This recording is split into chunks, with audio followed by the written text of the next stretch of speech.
Money. It affects our everyday life. But how do we make more of it? Manage it. And make sure we make the most of our money.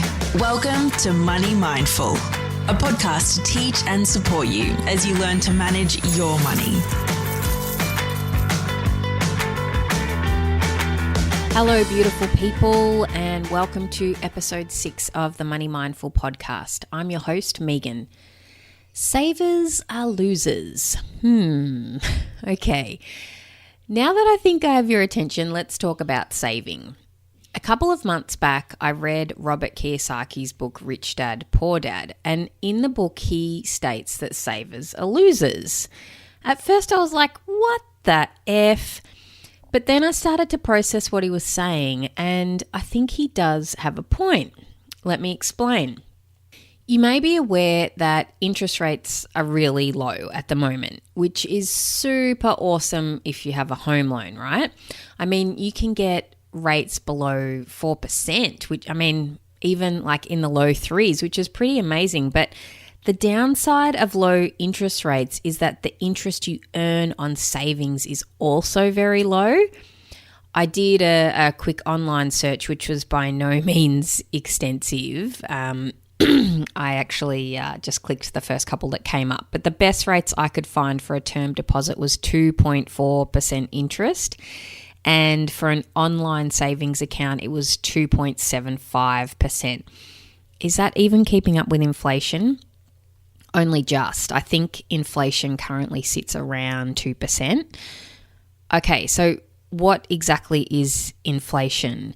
I think I'll explain that to you before we go any further. According to Google, the definition of inflation is a general increase in prices and fall in the purchasing value of money. So it's a general increase in prices and a fall in the purchasing value of money. So what that means is the value of $1 and what it will buy you today will be less in the future. So in the future, you might need $1.20, for example, to buy that same thing that would cost you $1 today. I'm just totally making these numbers up, but hopefully you're getting the idea. I like the example Nicole Lapin gives in her book, Rich Bitch. She writes, let's say you invest $10,000 in a 1% savings account.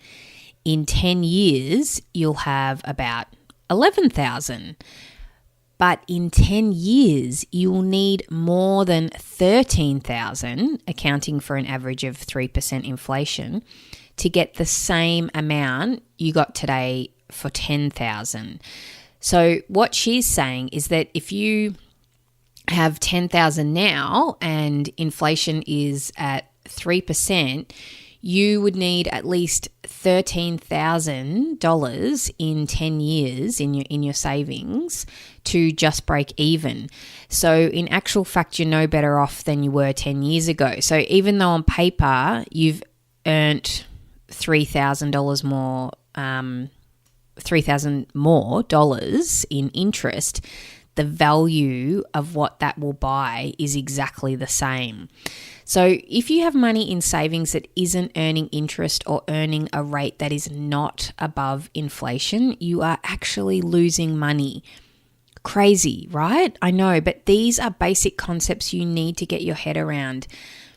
I recently spoke with a colleague of mine, and she was telling me that she had a very large lump sum of money. I don't know, maybe an inheritance or whatever. We didn't get into detail, but that it was just sitting in a regular account. She didn't have it in a high interest earning account or anything like that. And in my head, I was like, no, you need to do something with that money so it's making more money, because otherwise you're just losing money.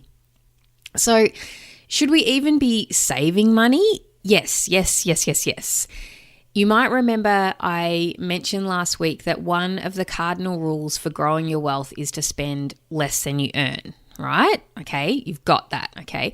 This is so important. You should always be saving money. However, you need to learn how to make that money work for you. All right, first I want to talk about how to save money. If you're in debt, and when I say debt, I mean consumer debt, so bad debt, like credit card debt, it's probably a good idea to pay this off first.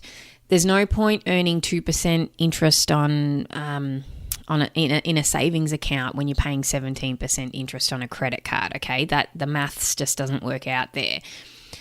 Although, as a little side, I don't think it's such a bad idea to save a small amount, say $1,000, maybe $3,000, just to cover any emergencies while you're paying off your debt, as this will stop you turning to your credit card or turning to further debt if you get an unexpected expense like a bill for a car repair or something that was unexpected. And if you have a mortgage for your home, I'm not suggesting you pay this off first before you start saving in, 30 years' time. Okay, so let's assume you've cleared your bad debt or have a plan in place to do that, which you are doing. In the last episode, I covered this topic, so you might want to check it out if you missed it. Here are some ways you might consider saving. So if you've just made your last debt repayments and you were doing like maybe one of those debt snowballs that I talked about in the last episode, you can just start making those repayments straight into a high interest savings account, as you'll already be used to living without that money. That's a great way to start saving. Also, if you get an increase in your wage or a tax return, that's a good way to get to kick off your savings as well. So if you are on a low income or find it hard to save, I want to introduce you to a concept called the minimum baseline. Having a minimum baseline is a great way to set yourself up for success. And this is how you apply it. I'll give you a couple of examples from my own life. So this year, I decided that I wanted to do training to be a yoga teacher for kids so I could teach it to my students at school. In the lead up to doing the training and to improve my yoga practice overall, I set a goal to do yoga every day in 2019. Now, for me, that was a pretty ambitious goal until I set myself a minimum baseline of doing yoga for 5 minutes per day. I thought realistically, unless I was injured or in a car accident or something like that, I was pretty sure I could fit 5 minutes of yoga into my day. And actually, just coincidentally, I do have a shoulder injury at the moment, and I am just doing 5 minutes of yoga meditation every day, and I've been doing that for the last week because I feel like that's all I can do at the moment, but I'm still achieving my goal of doing yoga every day in 2019. And most days I do more than 5 minutes, but the point is, on the days or weeks that I'm struggling to find motivation or I'm tired, I can still achieve my goal by fitting in 5 minutes of yoga. So I applied this same concept of the minimum baseline to saving. When I had my first daughter, we had just bought a house and we had no savings, as we just used them all on buying the house. And I knew I really wanted to save for my daughter's future, but we were living off one income and things were pretty tight at that time. So just like with the yoga, if I'd set myself an unrealistic goal, I might have felt discouraged or not stuck to it. But for me, I worked out that $30 a fortnight was my minimum baseline. So that was a realistic savings goal that I thought I could stick to, and I did. Now, that might seem like such a small amount of money, and I mean, it was like $15 a week is small change, right? I mean, that just barely buys you lunch. But guess what happened? That small amount of money started to grow. And when we had our second daughter, I did the same thing. And by the way, when I said, it started to grow, like for the first, few months or year, it didn't seem like it was growing much at all, but stay with me. So when we had our second daughter, I did the same thing and we were earning a little bit more money, and so I was able to now save $60 a fortnight, so $30 for each daughter. Fast forward nearly 5 years and I'm now sitting on just over $6,500 for the girls, like included, both of them. Now, $6,500 is no joke, right?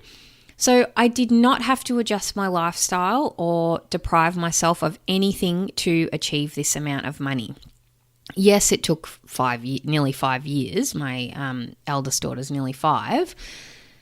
But I wanted to share this story with you because I really want to encourage you to just save, even if you have a minimum baseline of $5 a week. Because I think what you will find is that you will develop a savings habit, and over time, I have no doubt your financial situation will improve and you will learn more about yourself and money and be able to save more. Brooke Castillo from the Life Coach School has a great podcast episode on minimum baselines. I think she calls the episode Minimum Baselines. I'll look it up and I'll pop a link in to the podcast in the show notes. Okay, the next thing I highly encourage you to do is set up an automatic money transfer so you don't even have to think about saving. Did I mention already, if you get a pay rise or a tax return or an unexpected windfall, you might want to consider putting that into your savings too.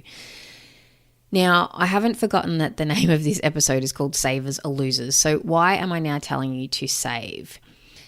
In episode 4, I covered how to allocate your money, and one of the accounts I suggested would be a good idea to have is an emergency fund.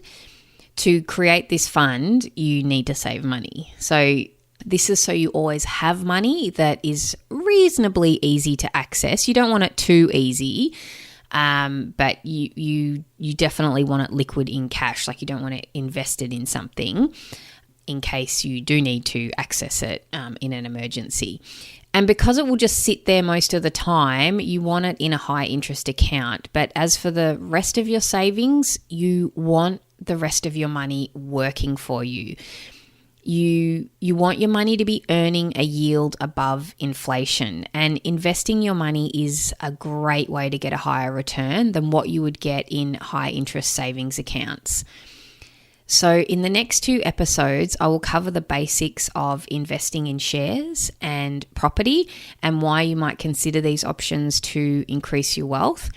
In the meantime, why don't you have a look at your finances this week and set yourself a minimum baseline savings goal? I would love to hear what you do. Head over to the website www.moneymindful.com.au or the Money Mindful Facebook page to let me know what you're doing. And I will also put a link to the website and the Facebook page in the show notes. Thanks for hanging out with me again for another episode. If you like what you've heard, please head over to iTunes to add a 5-star review. This helps others find the show. Have a great week. Until next time, bye-bye. Thanks for listening to the Money Mindful podcast. For more info, visit moneymindful.com.au. For future episodes, be sure to subscribe. And remember, the information in this podcast is of a general nature only and does not take into account your personal circumstances or goals. Please seek professional advice for your own financial needs. Remember to have fun along the way.